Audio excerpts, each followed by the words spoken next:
ఈ రోజు రెసిపీ అందరూ ఇష్టపడే వంకాయ పచ్చిశనగపప్పు కర్రీ అండి. చాలా ఈజీగా ఇంట్లోనే ఈ మసాలా కర్రీని ఎలా చేసుకోవాలో చూద్దాం. అందుకోసం ముందుగా టీ గ్లాస్ నిండుగా పచ్చిశనగపప్పుని ఉడికించి పెట్టుకోవాలి. తర్వాత స్టవ్ పైకి వేరొక ప్యాన్ తీసుకొని అందులో ఆయిల్ వేసుకోవాలి. ఆయిల్ హీట్ అయిన తర్వాత చెక్క లవంగాలు వేసుకొని ఫ్రై చేసుకోవాలి.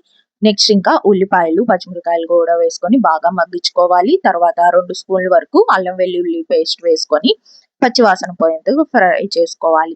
ఇవన్నీ బాగా ఫ్రై అయిన తర్వాత టమాటాలు కూడా వేసుకొని మంచిగా మగ్గించుకోవాలి.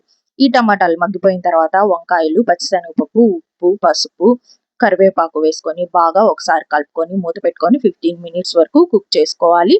నెక్స్ట్ ఇంకా కారము ఒక హాఫ్ గ్లాస్ వరకు వాటర్ వేసుకొని ఒకసారి బాగా కలుపుకొని ఇంకొక 5 మినిట్స్ సిమ్ లో పెట్టుకొని కుక్ చేసుకోవాలి. ఇంకా లాస్ట్ లో గరం మసాలా కొత్తిమీర వేసుకొని ఒక 2 నిమిషాలు కుక్ చేసుకుంటే సరిపోతుంది.